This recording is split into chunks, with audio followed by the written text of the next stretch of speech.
The man took part in the hunter qualification exam. What followed shocked even the world's top S-rank elites. All because he defeated a rising star of the hunter world using nothing but basic hand-to-hand combat. The sight left every examiner stunned. Even the strongest member of an S-rank guild couldn't suppress the urge to personally test the limits of his strength. What they didn't know was that Hyukin had spent 80 long years fighting in another world, an undefeated spear god. He had once slain the demon king of that world with his own hands. After completing his mission, exhaustion finally caught up with him. So Hyukin made a request to the goddess. He asked that all his memories and experiences be preserved and that he be sent back to Earth. The goddess agreed, but the version of him on Earth was already dead. So she placed his soul into a new vessel. In the next instant, a beam of light crashed down onto Hyukin. That new vessel happened to be a body on the verge of death. Even so, the goddess believed he would live a completely new life through it. When Hyukin opened his eyes again, he was back on Earth. That damned other world had put him through endless suffering. Now returned to Earth. His new body was nothing more than a teenage boy. He turned on the kitchen faucet and saw clean, uncontaminated water flowing out. With just a simple press, fire appeared. This was real magic. The mages of that other world could all go to hell. More importantly, this world still had his favorite food, fried chicken cutlets. The genuine texture brought tears to his eyes. This was what real food was supposed to taste like. In 80 years of non-stop combat, he had never eaten a proper meal. At last, he could live like an ordinary person in this world. What Occam didn't notice was the faint red glow lighting up outside the window.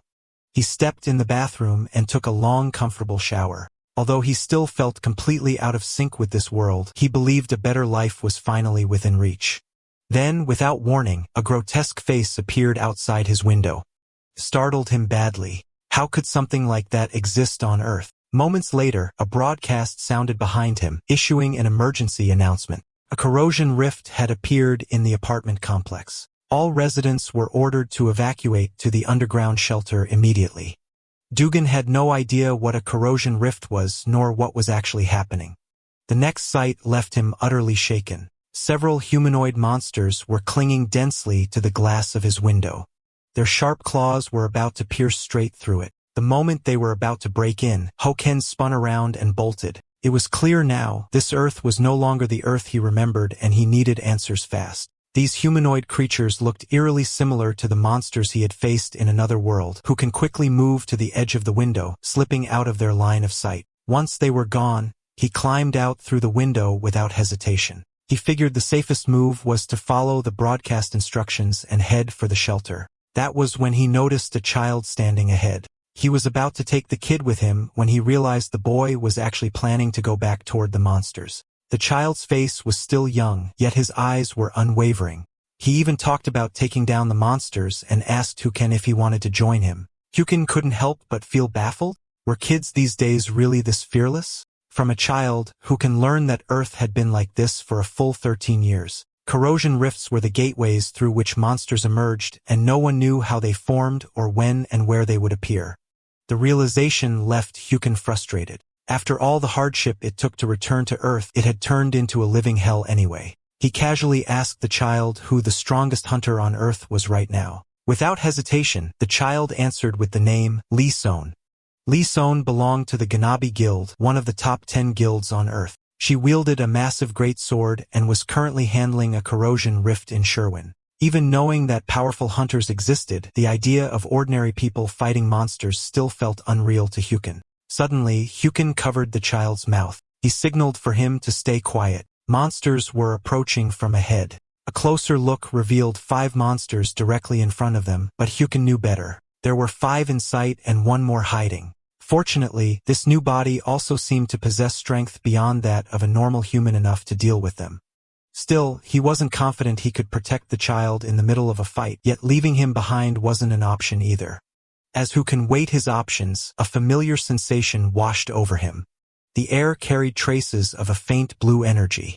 It was mana. At that moment, he was certain this was exactly the same as the world he had once known. In the next instant, one of the monsters burst into flames, the attack launched by Hyukin himself. Although the mana he had accumulated over 80 years was long gone, as long as mana existed in the air, he could gather it again. That meant he could still wield the power engraved into his soul, the paradox flame. The firepower was slightly disappointing, but dealing with these few monsters would be more than enough. The child stared at him in awe. I never thought you'd have such a unique ability. With that, the child even prepared to charge in and finish off the monsters himself. Hooky could only feel speechless. The monsters hadn't even fully locked onto their target yet, so why rush out now? Just as Hyukin had predicted, the young boy instantly became the target locked onto by the monsters. Terror flooded the boy's face. Fortunately, Hyukin grabbed the boy's arm in time. He signaled for the boy to hand him the stick lying on the ground. He needed to borrow the kid's weapon. In the next moment, 3 monsters charged straight toward Hyukin. The instant the weapon reached his hand, Hyukin's gaze completely changed. A sharp whooshing sound cut through the air as he swung the stick. Immediately after, the 3 monsters were cut cleanly in half at the waist. In that moment, Hyukin felt the familiar sensation of his former days as the spear god returned. The boy was left utterly speechless by the scene. In his eyes, Hyukin was clearly no ordinary person. He had to be a hunter hiding his true identity. Yet inside, Hyukin was burning with anger. The peaceful life he had fought so hard to reclaim had turned out like this. Soon, wearing an irritated expression, Hyukin led the boy into the underground shelter. The boy's mother recognized her child at a glance. She repeatedly thanked Hyukin, saying it must have been him who saved her son. Seeing the woman's well-tailored, high-end clothing, Hyukin froze for a moment. So the boy was actually from a wealthy family. No wonder he had acted so arrogantly. At that moment, the entire building began to shake violently. In just a brief instant, a monster smashed through the entrance and forced its way inside. Everyone fled in panic, yet Hyukin remained standing where he was. The boy turned back and shouted for him to run, saying that even Hyukin wouldn't stand a chance against this monster, but Hyukin still didn't move. He had thought he'd returned to a familiar world, but now it was clear. This place was no different from the other world at all. He asked the boy beside him why. If his family was so wealthy, he still wanted to become a hunter instead of hiding somewhere safe and living comfortably. The boy said his father had been killed. Back then, their family had also been hiding in shelter, yet his father was still slaughtered by monsters. From that moment on, the boy understood there was no truly safe place on Earth. That was why he swore to become a hunter, the strongest hunter, to wipe out all corrosion rifts and save the world even if it sounded laughable. Before he could finish, Hyukin interrupted him. He smiled, a smile filled with quiet reassurance, and said the boy would become a great hunter one day. But unfortunately, he would never be able to save this world. As Hyukin's words fell, the boy's mother desperately pulled him, urging him to run. At that exact moment, a thunderous explosion erupted behind them.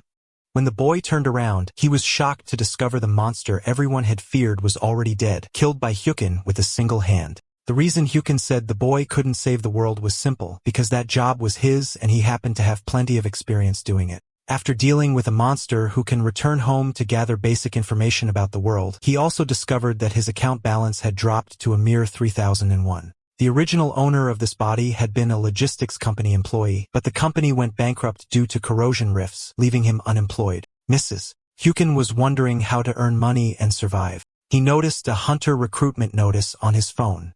Time quickly advanced to the next day inside the Hunter Association building.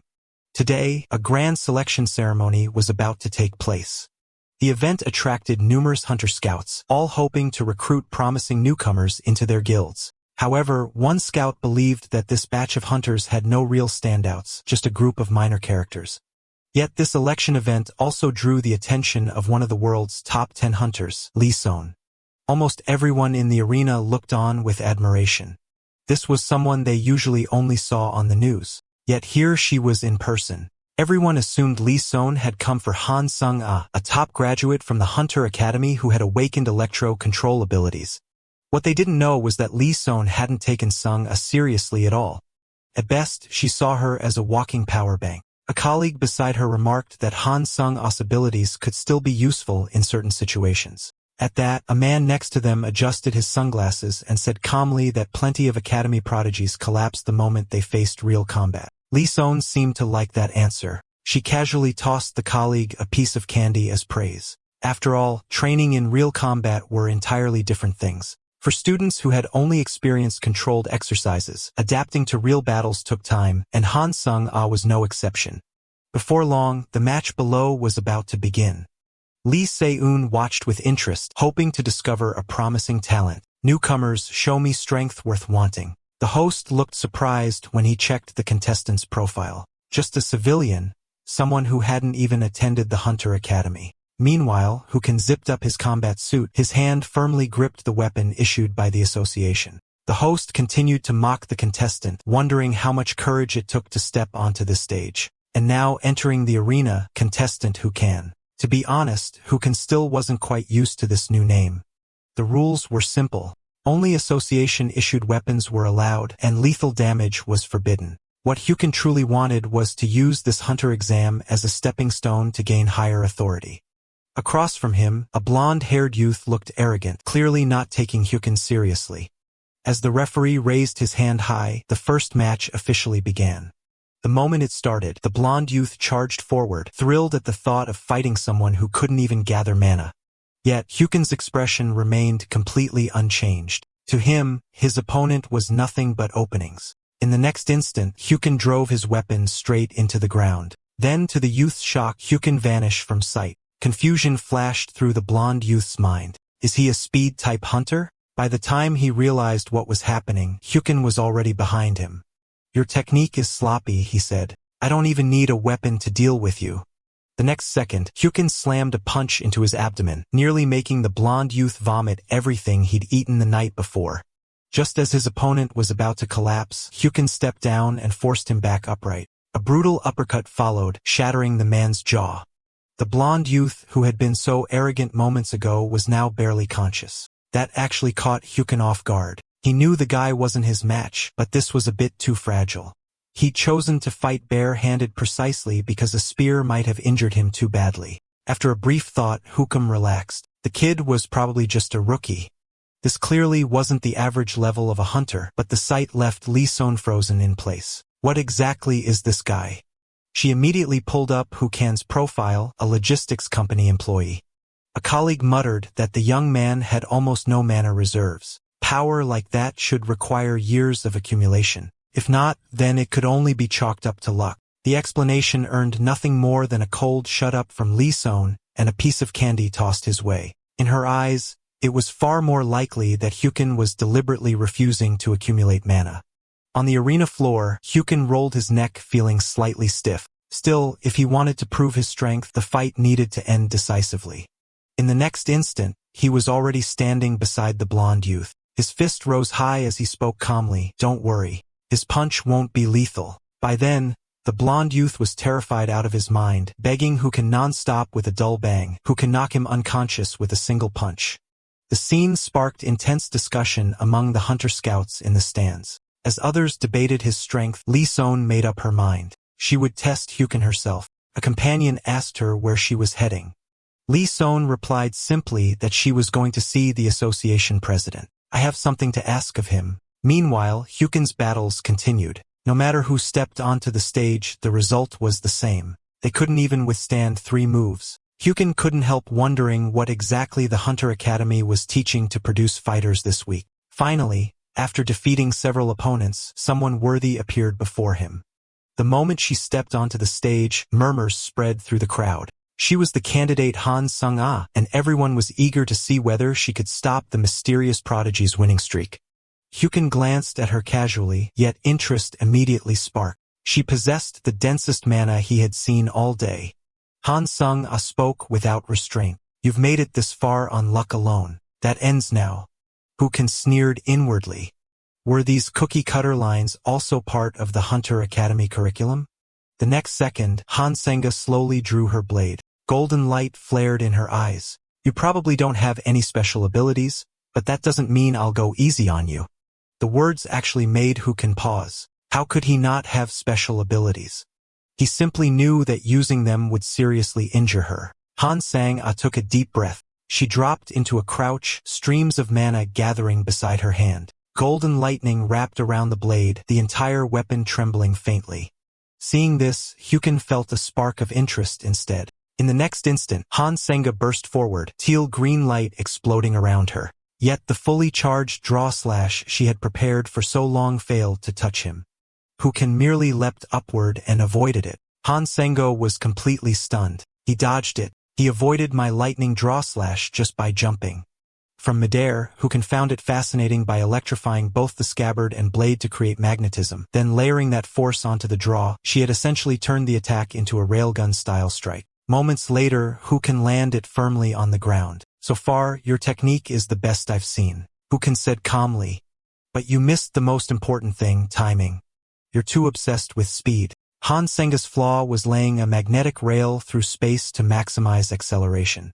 No matter how fast or powerful it was, an attack with such an obvious trajectory would never be taken head-on. Frustration filled Han Sung-a's mind. She convinced herself that Hukin had just gotten lucky. Drawing her sword again, she launched an even fiercer assault. "Even without that move, I can beat someone like you." Reality disappointed her once more. Her attacks were effortlessly avoided. "You're an idiot," Hukin said coldly. "If I can dodge your fastest attack, how could something this simple ever hit me?" The words completely ignited Han Sang-a's rage, overwhelming her ability to think. Driven by that fury, she unleashed her strongest attack. Saw it instantly. She was forcibly compressing mana beyond her limits. If she continued, her body would collapse first. In a flash, Hukin appeared before her. "Your effort was real, but this fight ends here." Before making a move, Hukin spoke with casual amusement. "If it starts to hurt, raise your left hand." The next instant, a dull thud echoed as his fist slammed hard into Han Senga's abdomen. Even without using full strength, the blow made her retch violently. Seeing this, Hukin followed up with a flurry of punches, striking her face without mercy. Finally, one heavy punch landed squarely on her face. After that hit, Han Senga's consciousness began to drift. With a loud thump, the highly anticipated prodigy collapsed, not as the victor, but as the defeated. The sight left everyone in shock. He had completely suppressed Han Senga. She was one of the Academy's top students. Because Hukin looked so unremarkable, many assumed Han Senga was all show, believing she relied too much on mana and neglected physical training. At that moment, Hukin sensed movement behind him and thought she was trying to continue the fight. But when he turned around, he saw her slowly raising her left hand. Her entire body was in a disoriented state, barely capable of standing. Hukin found it oddly amusing. He had casually told her to raise her left hand if it hurt, and she actually did, truly an Academy student. Meanwhile, a staff member hurried toward the referee. The man whispered something into the referee's ear, causing his expression to grow increasingly serious. Moments later, the referee announced, "The match schedule has been adjusted. Winner, please take a short rest." The announcement puzzled. Hukin hadn't the match already ended? Why was he being told to prepare again? The referee's next words answered him. Up next, the winner Hukin will participate in a special match against an active duty hunter. This match has been personally approved by the association president, and all arrangements are complete. All eyes turned to the massive screen, and as the name appeared, the crowd erupted. Hukin narrowed his eyes, judging the opponent to be a seasoned veteran. A special match. Did he step forward to test my strength? It wasn't the first time he'd seen something like this, even in another world. A sharp scraping sound echoed as steel dragged against the arena floor. "Your name is Hukin, right?" The woman said, "I'm Lee Son. Let me see whether you're still hiding any other abilities." Her gaze was calm yet oppressive. "This stage is far too small for you. Would you be interested in a match with me? If it feels like too much, you can refuse, I understand. This is rather sudden." When Hukin saw who it was, he let out a bitter smile. It was Lee Son, the top 10 hunter that Kid had mentioned. More importantly, the composure and pressure she radiated were anything but an act. She was a true professional hunter who had survived countless battles. With Hukin's current body, even wielding a spear facing her head-on would be difficult. And yet, for some reason, the corner of Hukin's mouth curved upward. "If you want to test my strength, then come." The referee beside them froze slightly. "Aren't you going to rest first?" Lee Son caught the unmistakable fighting spirit in Hukin's eyes and smiled faintly. "Looks like you're the same type as me." Hukin returned the smile, excitement flashing through him. "Then let me see if the strongest in this world is worthy of my acknowledgement." In the next instant, both of them moved and a fierce battle erupted. Their clash left the entire audience stunned. Even the referee was sweating, unsure how to commentate on what he was seeing. After blocking another one of Lee Son's attacks, who can show no sign of ease, he could clearly feel just how powerful this woman was. such overwhelming strength packed into a female body. It rivaled any male hunter without question. In the next moment, to break free from her relentless assault, Hukan twisted his wrist, spinning the spear shaft in his palm and forcibly knocking her attack aside. Hukan put his full strength into that strike, forcing Lee Son to stagger backward step by step. Even so, Lee Son remained composed. She was clearly still testing him, holding back her true power. Compared to earlier, Hukan's speed had already dropped noticeably. After fighting this S-rank hunter for so long, exhaustion was finally showing on Hotson's face. It wasn't that Lee Son lacked openings. His current body simply couldn't keep up with the combat instincts forged through countless life and death battles. Lee Son, however, was growing genuinely excited. It had been a long time since she'd met someone like Hukan. Though they weren't on the same level of power, he truly deserved to be called strong. She would have liked to keep fighting, but she could tell he was reaching his limit. Stepping forward, Lee Son spoke with a hint of approval. "You've done remarkably well. I thought you'd last about 5 minutes at most. I didn't expect you to hold out for a full 30. Before the words even settled, she charged forward. "Since you're already tired, I'll make this easier for you. It's time for you to step down and rest." Seeing this, Hukan tightened his grip on the spear shaft. There was no stored mana left in his body, and the mana in the air was scarce as well. He let out a slow breath, forcing his mind into calm. This wasn't a move he wanted to use, but now he had no choice. His body leaned back sharply as he prepared to meet Lee Son's next assault. His eyes locked onto her movements. The instant she exposed even the slightest opening, he would unleash Paradox Flame. The moment Paradox Flame erupted, shock flashed across Lee Son's eyes. But instead of retreating, she cut straight through it, her blade descending and cleaving the attack in two. Realizing he hadn't injured her, Hukan immediately retreated, widening the distance between them. A satisfied smile appeared on Lee Son's face. That last strike should have left Hukan unable to dodge, yet somehow he still managed to evade it. "In that black aura around you," she continued, "what exactly is it? You used it to attack me just now, didn't you?" "It was cut apart by my blade." Hukan spoke calmly. "That's Paradox Flame.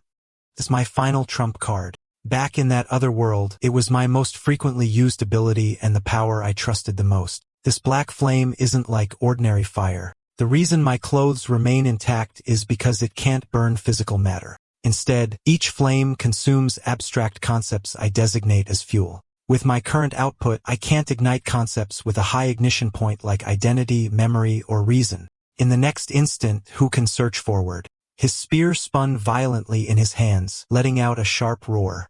Right now, the only thing he could burn was his own fatigue. The change genuinely shocked Lee Son. "Your speed, it's faster than before. Were you still holding back while fighting me?" Who could ignore her words? His figure blurred like a teleport and appeared directly in front of her, spears slashing out in a single motion. Disbelief filled Lee Son's eyes. "You recovered your strength in such a short time. How is that even possible?" As she finished speaking, Lee Son vanished from the arena with a sharp whoosh. In the next heartbeat, she reappeared in front of Hukan at nearly the same blink, and you miss its speed. Both weapons swung at once, steel clashing in a rapid, ringing exchange. As the fight dragged on, Lee Son began to sense something was wrong. The mana density in the air kept fluctuating, yet the arena's formations remained unchanged, leaving only one possible explanation. All of it was caused by Hukan's Paradox Flame. Just as ordinary fire releases energy by burning matter, Paradox Flame releases mana by consuming abstract concepts. Hukan used mana to ignite the Paradox Flame, and the flame in turn burned his fatigue to generate even more mana. It formed a self-sustaining loop. Fatigue was consumed, converted into mana, and that mana reignited the flame again and again. In other words, Hukan specialized in endurance combat. The longer the fight lasted, the more his opponent's condition declined, while he maintained a constant half-fatigued equilibrium and kept fighting. At that moment, Lee Son suddenly appeared in front of Hukong and swung her sword. With a sharp metallic clang, her strike shattered the arena floor, but it still failed to hit him. Lee Son slowly raised her head, her tone calm, but heavy with pressure. "Do you really intend to keep going?" Who can step out from the swirling dust? At that moment, he looked like someone clinging tightly to another person's leg, refusing to let go. He chuckled. "I planned to drag this into a war of attrition from the start, and now you're telling me to give up? I can keep going right now. You know that, don't you?" He mocked. "So tell me, does someone as shameless as me earn your approval?" Fatigue finally surfaced in Lee Son's eyes. She had deliberately suppressed her strength to fight Huken at a comparable level. If she fought seriously, the match might have ended in a single strike. She spoke evenly. I doubt anyone would like someone who refuses to know when to stop. When you burn a tree, all that remains is ash. An ash that is already burned cannot be burned again. Paradox flame is the same. It leaves residue. When everything is reduced to ash, that is the moment the flame disappears and the moment your life ends. Lee Sung glanced at the timer on her wrist. 4 hours and 17 minutes had passed. Huken was completely pinned to the ground at this point. She looked down at him and asked, "You've held out for a long time. Do you still want to continue?" Huken gave up without hesitation. "Please let me go. If this keeps going, I'll actually die." With his withdrawal, the winner of the match was officially declared, Lee Son. Lee Son reached into her coat and took out a lollipop. The moment it appeared, her subordinates froze in shock. She casually tossed the lollipop toward Hokan. Along with it came a business card. "That's your reward for all the hard work," she said. "My card's in there too. Make sure you call me." Huken looked down at the card. It read, "Partner of Jean Nuabi LLC Headhunter, Lee Son." She lowered her voice. "We'll talk details later. Call me after you've rested." 2.5 hours later, Huken bit down and crushed the lollipop. He was stunned by the smart device in front of him. In his original era, identity proof meant handwritten documents. Yet this phone handled authentication, second-hand equipment trading, messaging, and calls all at once. It reminded him of the other world he once lived in, almost like long-distance magical communication. Just then, a massive man stepped in front of him. "You're Hunter Huken, right? You look way better in person than on camera." The man was clearly over 2 meters tall. After speaking, he handed Huken a business card. The card read, "Thai by Company Limited Yi Song Hyun." Yi Song Hyun stated his purpose directly. He wanted Huken join his team. With enough experience under his command, he believed Huken would truly shine. Huken looked up at him. The man didn't seem to be lying. Yet Lee Sung's expression suddenly surfaced in his mind. The faint blush on her face and her insistence that he call her after getting some rest. Huken put Lee Sung Hyun's business card away. He already had prior commitments, so he couldn't give a clear answer yet. "I need some time to think it over before I decide," he said. Instead of getting upset, Lee Sung Hyun burst out laughing. "Did you really think I'd force you to decide on the spot? I'll give you all the time you need." Hukel had assumed he was easygoing until Lee Sung Hyun suddenly pressed a hand down on his shoulder. Huken stared straight back at him, his gaze sharp and unyielding. Lee Sung Hyun simply told him to think carefully, adding that he trusted Huken to be a smart man.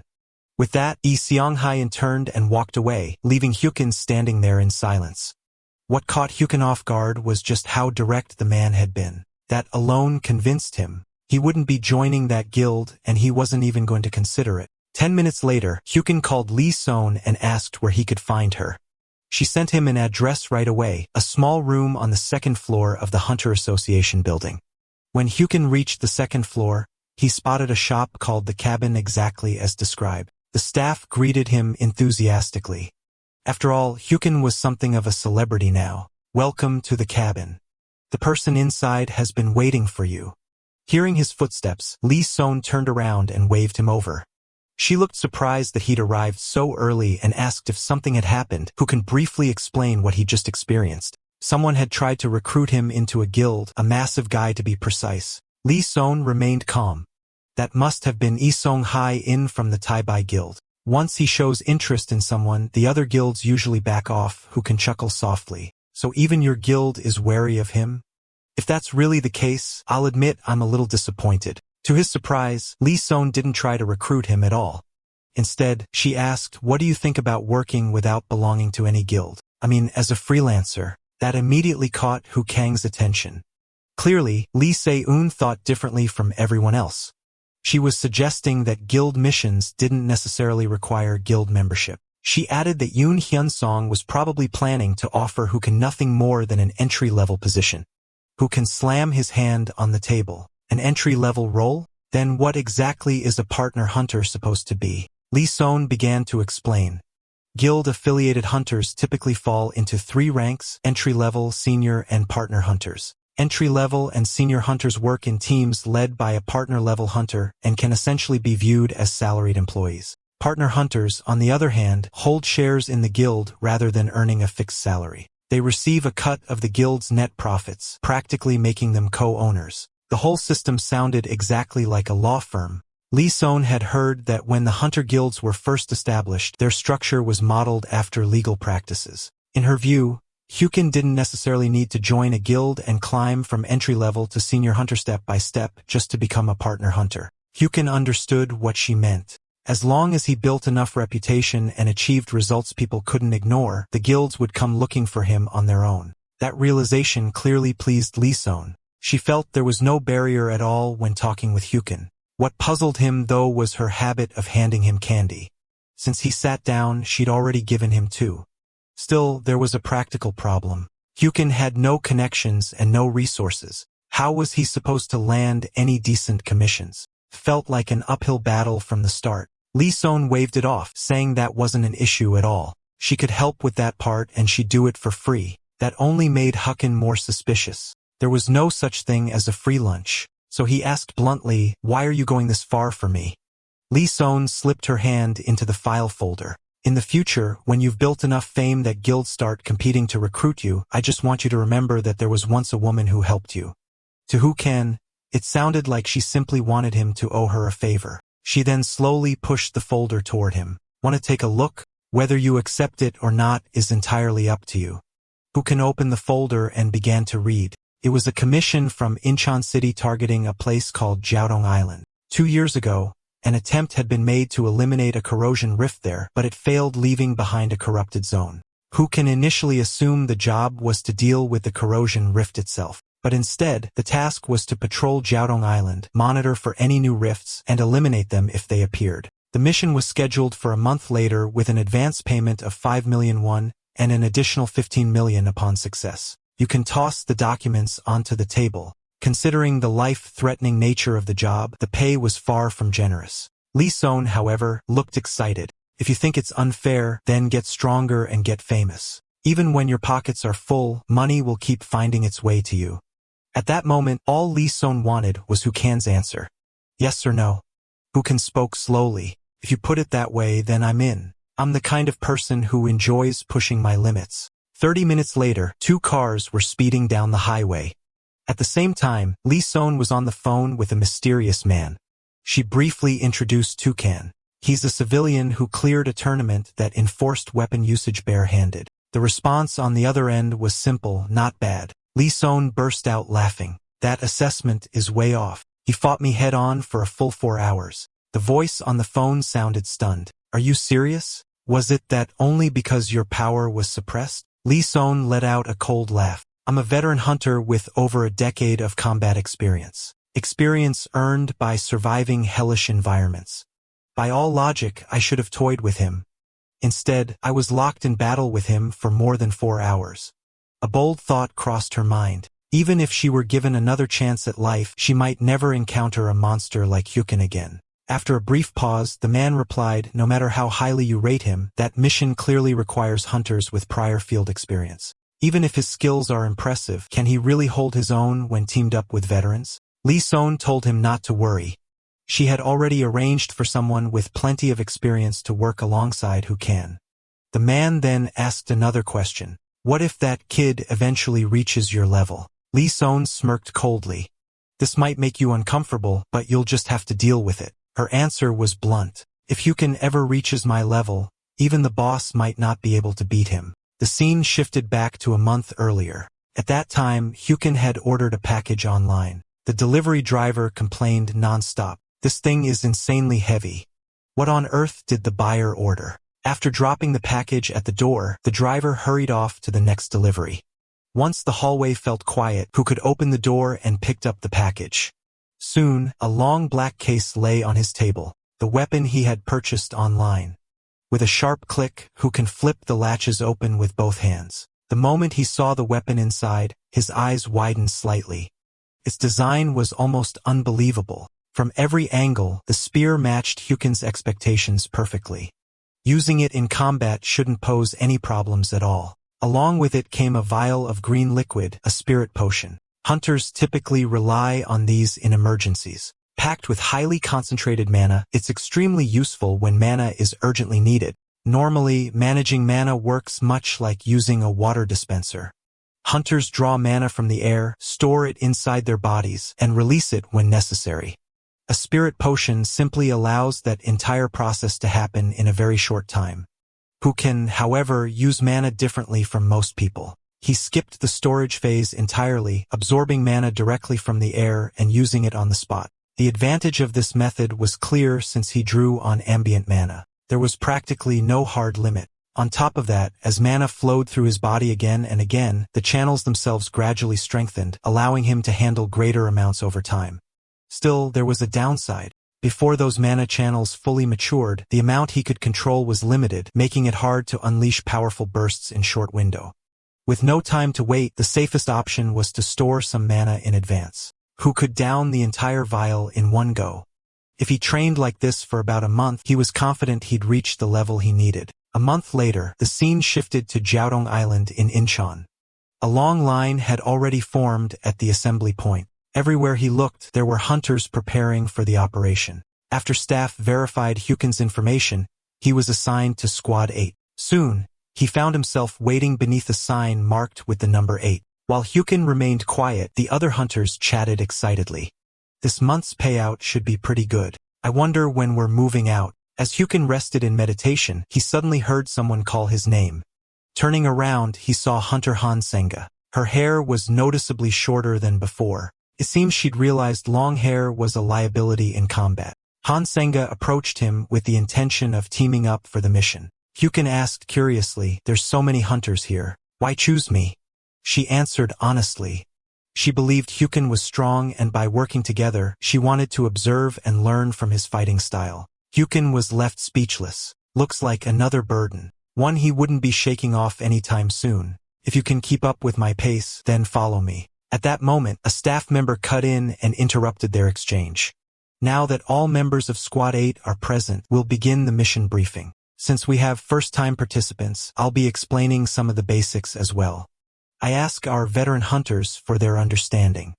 Corrosion rifts are currently classified as level 1, 2, 3, and unranked. The closer a rift is to level 1, the more dangerous it becomes. In addition, the first rift to appear in a specific area is designated as an alpha. At present, the alpha corrosion rift on Jiaodong Island is located at a church in the northern part of Insuri. Although it remains unranked, given the unpredictable nature of rift escalation, we strongly advise you not to approach it. Your assignment is to patrol Wing Neri in the eastern side of Jiaodong Island, identify any new corrosion rifts, and eliminate them if they appear. A dissatisfied voice immediately rose from within the team. You're sending a rookie on a rift-clearing mission. Are you serious? The staff member ignored the complaint entirely and led the team straight to the operation zone. Once there, Hukin overheard people warning about how dangerous the area was. Even from a distance, they claimed they could feel a bone-chilling energy as if their blood were about to freeze. To Hukin, it all felt overly dramatic. Han Song tapped Hukin's thigh lightly with the back of her blade, signaling him to move. Operations had officially begun. The staff member shouted, "Conditions on the island are being relayed in real time to the offshore control room. If you require assistance, contact them immediately." Hunters, I wish you all the best. After reaching their designated area, the group began organizing and discussing an action plan. The mission required surveying 2 regions within 1 week. Just as the discussion was gaining momentum, Hukin's voice cut through it. He pointed at the map on his phone. I suggest setting up a base at Wazio Temple and operating outward from there. Several people reacted with open hostility. Who are you? I've never seen you before. Are you a rookie? And why Wazio Temple? Don't think a newbie gets to give us orders. Hukin ignored the emotional outburst and calmly explained his reasoning. From Wazio Temple, we can overlook the Yunari area and the temple buildings are still intact. We can use them for lodging.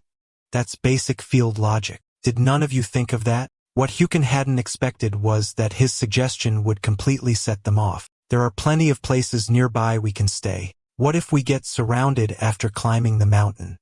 Hukin let out a cold laugh. We're not fighting tens of thousands of enemies. How exactly do you expect to get surrounded up there? His retort only made them angrier. No matter what, we're not taking orders from an inexperienced hunter like you. At that point, Hukin realized that no matter the world, there were always people who ignored basic logic. So he made a clean decision in the middle of the argument, split up. They could follow their plan and he'd follow his. Hukin had assumed only Han Senga would come with him, but to his surprise, a third person joined their small group. He glanced at the man beside him out of the corner of his eye and sensed that his mana level was slightly higher than Han Senga's. If you can remember correctly, his name was Kim Min-jae. Curious why Kim Min-jae tagged along. Hukin asked and the answer made him chuckle. Kim Min-jae said both of them were probably on their first mission and he was worried that two rookies moving alone might get into trouble. So he came along to keep an eye on things. At least there was one dependable person in the team. Just then, Hukin's gaze snapped forward. He had already sensed something was wrong. In the next instant, he abruptly changed direction. As the other two stared at him in surprise, Hukin raised his left hand, signaling them to stop. He made a silencing gesture warning them not to make a sound and quietly told them he would check the other side. Kim Min-jae cautiously peeked ahead to assess the situation. What he saw made his breath catch. Dozens of monsters were running through the forest. The numbers were overwhelming, roughly 50 in total. He suggested taking a detour and avoiding a direct confrontation. Hukin lifted a hand to calm him down. "Don't panic," he said. "What's your unique skill?" Kim Min-jae hesitated instead of answering right away, which made Hukin's expression sharpened. Was he actually planning to fight them head-on? That hesitation made Hukin turn serious. Hunters fighting corrupted creatures was only natural. "I'll ask you again," he said firmly. "What exactly is your unique skill?" Hukin soon learned that Kim Min-jae's attribute was fire, and that his most confident ability was fireball. "Good," Hukin said. "Then wait for my signal and launch the first attack." Kim Min-jae froze. He hadn't expected Hukin to order an attack so decisively. For a moment, he couldn't keep up with Hukin's line of thinking at all. Before Kim Min-jae could fully process Hukin's line of thinking, Han Senga spoke up. "If Kim Min-jae is handling the attack, then what should I do?" Kim Min-jae tried to stop them. Facing 50 enemies with just 3 people felt reckless, especially when they were supposedly on their first mission. "We should regroup while we can still contact the other hunters." Hukin shook his head. There was no time. It would take far too long for the others to reach their position. Their situation was different. Hukin's group had set out directly from Wazio Temple, while the rest of the hunters were still sweeping the coastline for other possible rifts. On top of that, using the radio blindly wasn't a smart move. There is no guarantee that any hunter who picked up the signal could arrive in time. Worse still, if the monsters scattered while they waited, they could become a threat to other teams. Once he calmed down, Kim Min-jae analyzed Hukin's reasoning and realized it made perfect sense.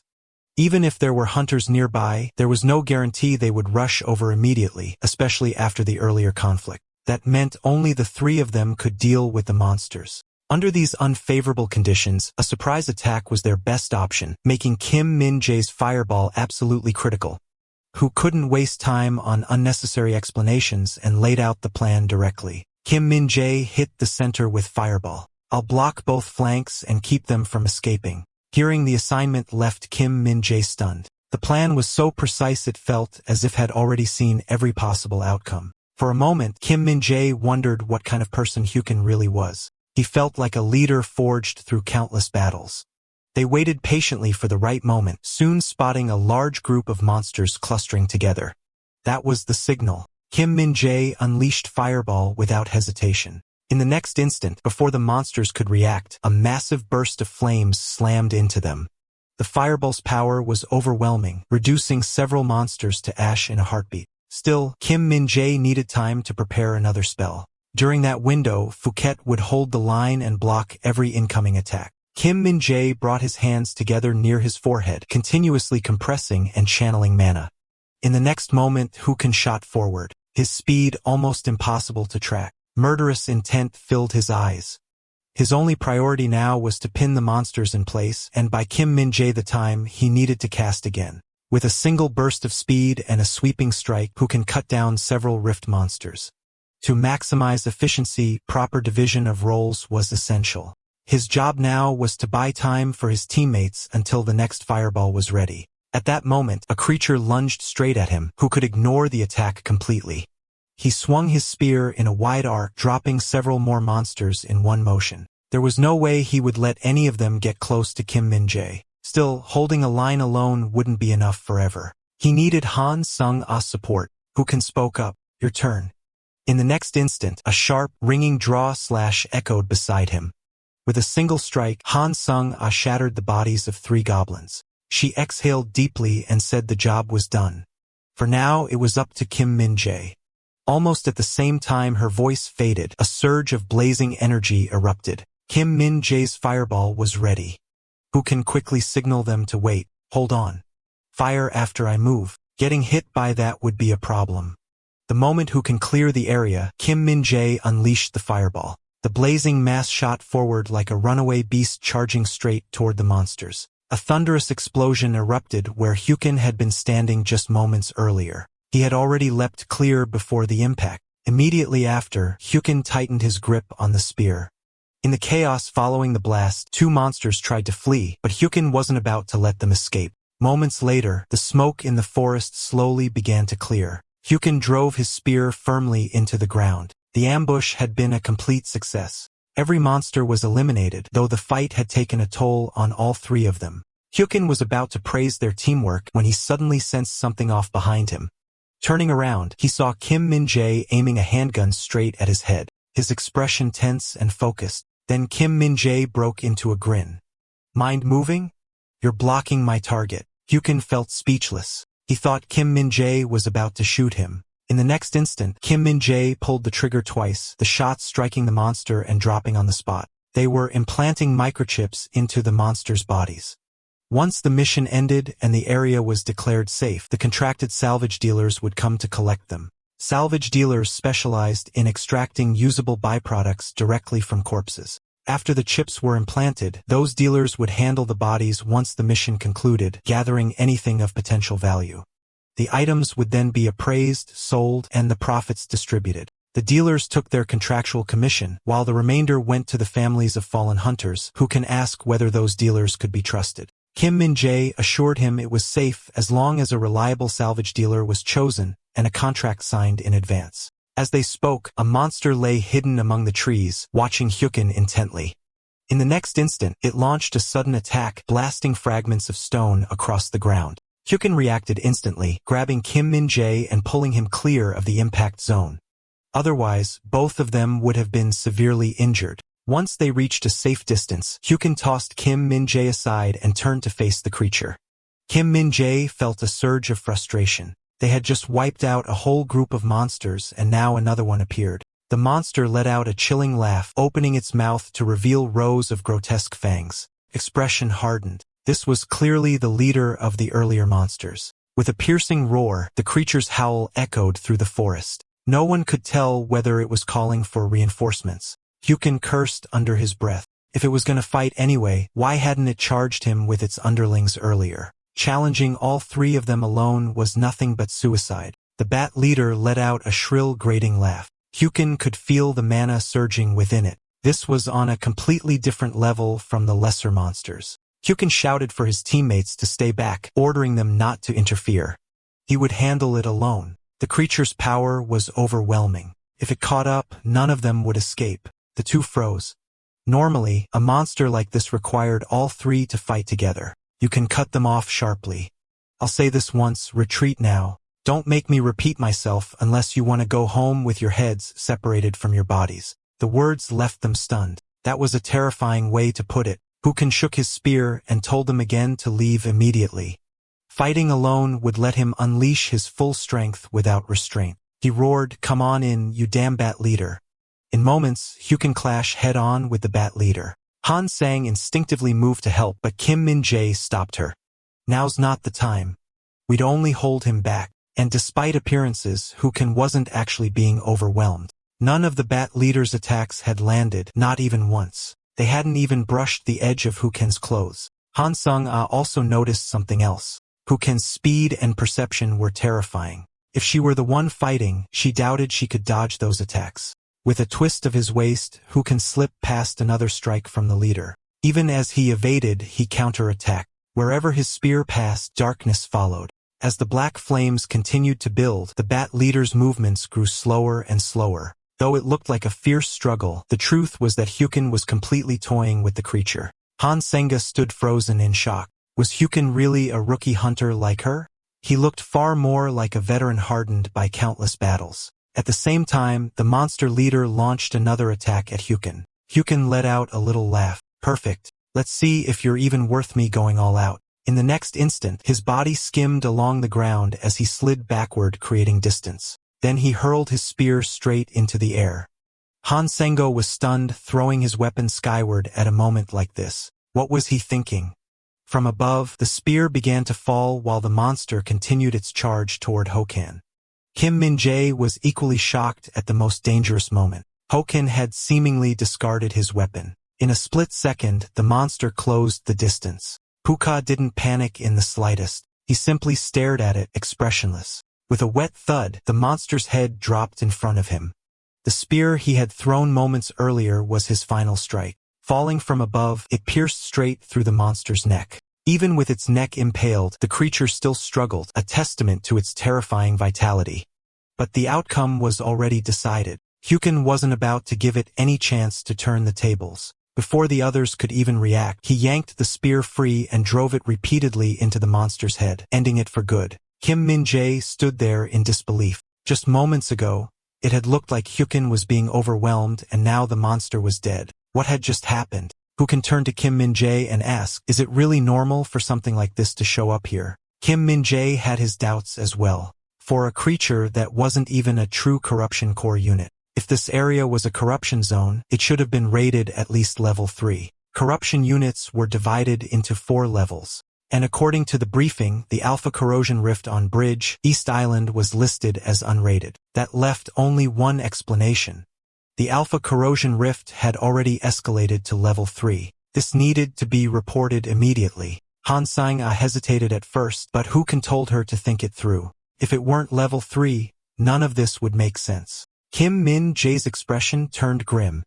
The gap between unrated and level 3 was massive. If this was true, very few hunters would make it back alive. This island was far more dangerous than expected, and the situation had to be escalated at once. Kim Min-jae suggested they should go rescue the other hunters first. With Hyukin's strength, even a level 3 zone might be manageable. Hyukin rejected the idea outright. He couldn't possibly find and save every hunter still operating on the island. He had limits too.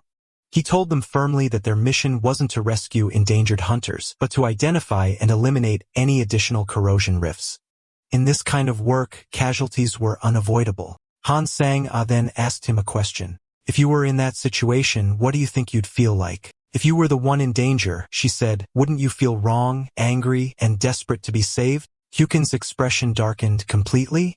"Are you trying to save them with the mindset of the dead?" He wasn't dismissing human emotions. He was talking about outcomes. "If you want to go save them, I won't stop you. Just don't force that choice on me." Hyukin told them coldly to drop that naive savior mentality. There were deaths in this world that simply couldn't be avoided. When facing such an end, no matter what emotions he carried, he would accept it with the resolve to die. If trying to save a handful of hunters caused the corrosion rift to worsen and led to even more deaths on this island, that would be the real sin. In desperate situations, hesitation was the most dangerous thing of all. If they continued carrying that emotional mindset into their missions, they wouldn't survive long in this world. As night fell, the group found a place to rest, settling on an abandoned house as their temporary shelter. The building was completely empty with no signs that any corrupted creatures had lingered there. Kim and Jae checked the area thoroughly and found nothing unusual aside from the dim lighting. Thanks to those lights, they could still roughly track the positions of other hunters. But from Hu Kang's perspective, the lights also exposed their own location, making it inherently dangerous. If they were dealing with minor enemies, that risk was manageable. But if something like the Bat Leader showed up, it would be a serious problem. Hu Kang pulled out his phone and sent a warning to the other hunters. "This is Squad 8. Based on recent encounters, the Alpha Corrosion Rift may have escalated to level 3. Turning on lights indiscriminately could draw high-risk targets. Please avoid doing so if possible. Once the core of a corrosion rift was destroyed, all creatures sustained by would vanish. Without the energy source, the corrupted zone itself would collapse. After thinking it through, Hyukin found the mission surprisingly straightforward. It wasn't nearly as difficult as others had made it sound. When the time was right, he would deal with the corrosion rift directly. Before long, night fully settled in. Han Sung-ah was already asleep. Kim Min-jae had also drifted off. Hyukin quietly placed an alarm device beside them. The equipment would trigger if monsters approached, allowing him to leave without worry. Once outside, Hyukin moved swiftly through the forest. He had already confirmed the Alpha Rift's location during the briefing. This night operation should go smoothly. At that moment, Hyukin sensed something was wrong. There was movement ahead in the forest. He stopped abruptly, eyes fixed forward.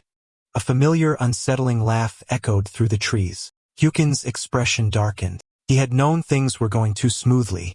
Sure enough, something was off. Without hesitation, he ignited his flames. But when he turned to face the threat, he realized it wasn't the monster he had expected. The creature before him was something he had never seen before. Its massive body towered over him, far larger than anything the Bat Leader could ever compare to.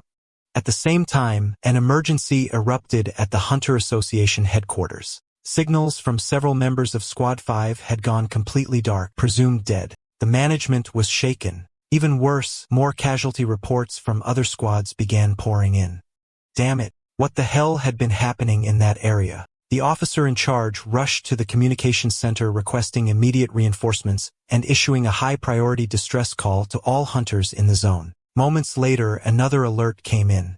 Someone was rapidly approaching the Alpha Corrosion Rift's core. The leader immediately ordered his team to contact that hunter and tell them to stop at once. Whatever lay ahead was extremely dangerous. Then the identity data came through and everyone froze. The hunter heading toward the Alpha Core was Hyukin of Squad 8. That meant he was likely the first to locate the corrosion risk core. The leader ordered an immediate connection to Hyukin's terminal to confirm his status. A corrosion core escalating mid-operation had never happened before. In the chaos, Hyukin was the first to detect the anomaly and rush toward the core. He had to be monitored closely. The feed connected quickly.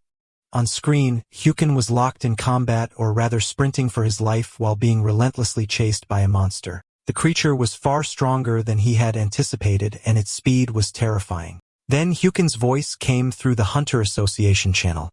The monster behind him was absurdly powerful. Being alive at this point was nothing short of luck. While sprinting, Hyukin cursed out loud. Weren't there people assigned to investigate this place? How did no warning come through at all? When he got back, he'd shoved the corrosion core down every last one of their throats. The outburst made the Hunter HQ staff exchange awkward looks. In the end, they decided to mute his terminal. Confirming he was still alive was enough. Hyukin knew his limits. In his current state, killing that monster outright with brute force was impossible. His only option was to slowly wear it down and finish it with a decisive spear strike. But the creature in front of him completely defied expectations. It showed no signs of collapsing at all. During the daytime fight with the Bat Leader, Hyukin had drained an excessive amount of mana from Jiao Dragon Island, severely weakening that enemy. That meant he couldn't leave the island now. He had to find a spot to replenish his mana fast. At that moment, his eyes sharpened.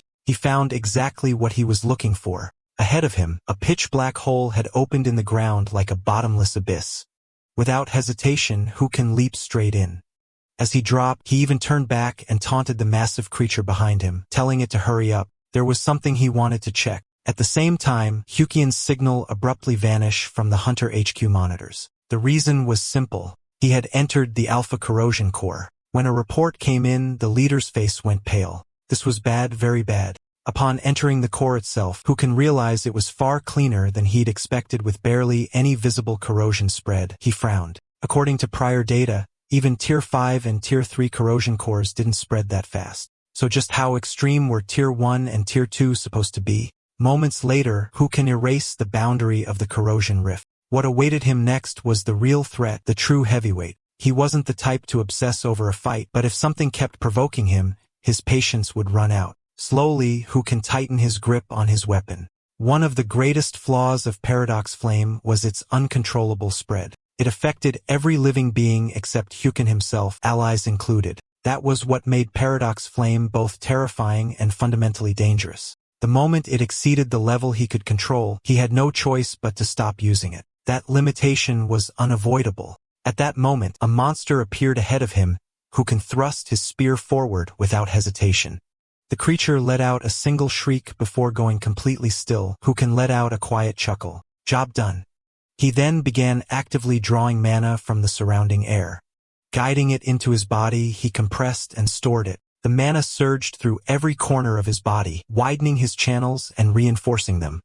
Who can exhale deeply, faint traces of demonic energy escaped with his breath. The result was astonishing, far beyond what he had anticipated. Then cracks began to form across the sky. Hyukin glanced upward, completely unfazed. Looks like there's more coming. Soon after, several monsters identical to the previous ones emerged from the rift. Unfortunately for them, they were too late. Hukan's body had already completed its refinement. This level of enemy no longer posed a threat. 3 monsters charged straight at Hukan, and with a sharp flick of spear, he sneered, "You really are brainless. Do you still think numbers mean anything?" In the next instant, the mana bursting from Hyukin tore the monsters apart, not one of them coming close to his clothes. Hyukin was several times stronger than before, but compared to his power in the other world, it was still far from enough, barely 1% of his former strength. At that moment, a shadow appeared behind Hyukin, launching a sneak attack. A chill ran through him. When did it get that close? Almost the moment the attack began, had already pulled away. The creature had a humanoid body with the head of a rat. Its corrosion core clearly on an entirely different level. Instead of fear, Hyukin felt intrigue, wondering how many chain strikes this level could endure. The next second, Hyukin surged forward, his spear whirling with overwhelming force. He thrust once. The rat-headed creature blocked it head-on. It mocked him that strike was too slow. What it didn't realize was that the blow wasn't full speed, but it was heavy enough to crack its weapon. Hyukin locked his gaze on it and said calmly, "Twin Moon Spear, first strike, pierce." In the next instant, the creature was blasted backward by his mana. Hyukin pressed the advantage, immediately beating it down before it even understood what had happened. Twin Moon Spear was Hukan's technique. Each attack left a blue trajectory that perfectly repeated the first strike 4 additional times. If Hyukin simply follow the trajectories to attack, that would be nothing more than a basic technique, linking for confirmed hits. But his real attack was completely different from those stack strikes. His blue trajectories could attack on their own, transforming into something like twin demonic boomerangs that were nearly impossible to evade against this kind of delayed combo assault. Hyukin saw no hidden trump card that the rat-headed creature could use to turn the tables. Soon, the rat-headed monster was struck again. Once it exposed an opening, Hyukin could finish it instantly. Now it was time to end everything. In the next second, Hyukin unleashed a relentless barrage of attacks. Every strike echoed 4 times in succession, pushing the creature's body to the brink of collapse. Before long, even its head was reduced to half, yet it surely didn't think this alone meant the end. Just as Hyukin prepared to continue his assault, a box suddenly appeared in his hand. He slowly opened it. The moment he saw what was inside, Hyukin froze completely. Meanwhile, Hunter headquarters had descended into chaos as corrosion rift spread outward from the center of Bridge, East Island, while team signals dropped one after another. Faced with this scene, the leader was at a loss. Events had spiraled far beyond his expectations. Despair filled his eyes. Was this truly the end? Without a miracle, all they could do was stand by and watch the hunters be wiped out. Just then, a subordinate shouted, "Sir, you need to see this." He continued urgently. A message just came in from a hunter inside the Alpha Core region. The leader immediately switched the feed to the main screen where every channel displayed the message from Hyukin. The message confirmed that the corrosion core signal had vanished, eradicated, and that all corrosion entities encountered by hunters had disappeared. Seeing this, the leader could hardly believe it. He was witnessing a miracle with his own eyes. After sending the message, Hyukin let out a long breath. He looked up at the sky, noticing how many stars were still visible, and more importantly, how fresh the air felt, far better than in the other world. Time rewound to 2 minutes earlier as a massive wave of monsters poured out from the rift. In that instant, Han Segni fought side by side with her teammates. Her body already covered in wounds. Even her grip was failing. She was barely able to hold onto her blade. Then, out of nowhere, a surge of resolve took hold of her. She braced her right arm against her body and forced her fingers to tighten around the sword. Her eyes locked onto the monsters ahead. Their numbers now far exceeded those from daylight, and more importantly, they hadn't found Hyukin after awakening. From behind her, Kim and Jay called out, "Miss Han, do you think we can still make it back alive? I'm starting to panic." And it wasn't an unreasonable fear. Directly ahead of him stood a dense mass of monsters, enough to trample them to death if they charged together. Han Sung-yi shot a glance back at Kim Min-jae. It was clear he was already at his limit. She didn't know if they would survive or how much longer she herself could last, but she absolutely could not fall here. In the next second, a grotesque monster lunged straight at Han Sung-jae. Her gaze sharpened instantly. She dipped her body slightly and the lightning energy in her hand erupted in a violent surge. Only then did she realize her legs had gone completely numb. She didn't even know when it had started. Worse still, 3 monsters were already closing in from the front. Kim Min-jae was frantic, but he had no strength left to offer any support. One of the monsters was just about to sink its teeth into Han Sung-jae's neck. Unable to bear what came next, Kim Min-jae squeezed his eyes shut. 5 seconds passed, but the scream he expected never came. When they opened their eyes again, they were met with a shocking sight. Every monster before them had vanished, reduced entirely to drifting ash. The next day, Who can regroup with them at the Hunter Assembly Point on Bridge East Island. The moment he took in the scene, his expression darkened. So many people were injured. Had the corrosion rift gone berserk while he was away? Seeing Who can arrive, the others stared in disbelief. You really cleared a level 3 corrosion rift by yourself? Yet looking at his lean frame, no matter how they judged it, he didn't look like someone capable of pulling that off alone. Hyukin walked a bit farther forward and soon spotted the members of the 8 squad. Kim Min-jae was genuinely stunned. He never imagined Hyukin had actually handled the rift solo. Who let out a cold chuckle. It wasn't so much a conscious decision as his body acting before his mind ever caught up. Everything he did was simply to protect his fellow hunters. Since things had gone so smoothly, he figured it was time to properly play the role of a good guy and shed the villainous image he'd earned before. Just then, someone called out from behind him, introducing himself as Park Yong-kai, a branch manager from the Korean Operations Company, who can glance at him and ask flatly, "So you're the one who sent me here?" Park Yong-kai asked him to come along, explaining that the mayor wanted to meet him. Who can have lost count of how many times he'd been summoned like this? Being ordered around seemed to be a chronic habit of those old men. Thinking about it, Who can suddenly remembered something important. The contract never mentioned any reward for eliminating a level 3 threat. So since he was already here, it made sense to talk numbers. After Hyukin stepped out of the car, another man approached him and greeted him proactively. The man introduced himself as Lee Bitch, a coordinator in charge of partnership negotiations. As they walked, Lee explained that the mayor had been eagerly awaiting this meeting and was completely stunned when the Bridge East Island report came in at dawn. The chairman immediately ordered this meeting to be arranged, canceling all other appointments just to have a proper conversation with a newcomer. Destroying a level 3 origin on his own was something that hadn't happened since the era of the first-generation veteran hunters, and Hyukin hadn't expected to hear that someone in the distant past had once achieved the same feat. It must have been an extraordinary figure. Shortly after, Hyukin arrived at the mayor's office. A slightly heavy-set man appeared before him, smiling warmly. "Welcome. My name is Park Jian, the mayor of this city. My apologies for calling you out on such a gloomy day." He then invited Hyukin to his private cafe, hoping they could sit down and talk things through properly. As the mayor of Incheon, Bridge East Island had long been a major headache for him, since only by resolving it could funding be approved, and negotiations with expensive corporations and guilds were notoriously difficult. Hugo took a sip of his coffee, calmly thinking that he really wanted to squeeze the mayor for a decent payout right now. When the mayor learned that, on paper, Hyukin was still classified as a newcomer, he actually looked rather proud. That reaction left Hyukin genuinely puzzled. He couldn't quite understand how the situation had suddenly taken this turn. It turned out that Incheon was one of each country's core regions. And thanks to the airport's world-class infrastructure, massive logistics networks flowed through it daily. On top of that, the Free Economic Zone initiative had turned places like Songdo and Changya into international hubs, attracting so many foreign investors that choices had become difficult. With enormous capital circulating through the Incheon metropolitan area and goods transported through the airport, everything pointed toward Hyukin's path as a hunter being unusually smooth, almost deliberately paved with success. At that point, Hyukin interrupted him, wanting to clarify one thing first. "If you're offering support on this scale, I assume you'll want something in return. For example, helping a mayor whose approval ratings are slipping secure a successful re-election." The mayor cleared his throat and gave a wry smile. "You really are well informed. Smartphones these days don't let anything stay hidden. Who can have looked it up online? The mayor's term was set to end early next year.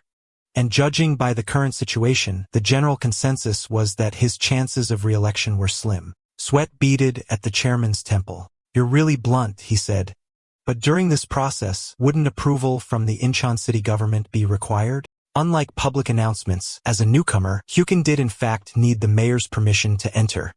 And if handled skillfully, the mayor could easily promote himself as the one who discovered a genius hunter, weaving Hyukin into his own narrative and even claiming credit for the achievement. The mayor went on to explain that thanks to the infrastructure he had mentioned earlier, he maintained close ties with many domestic and international corporations.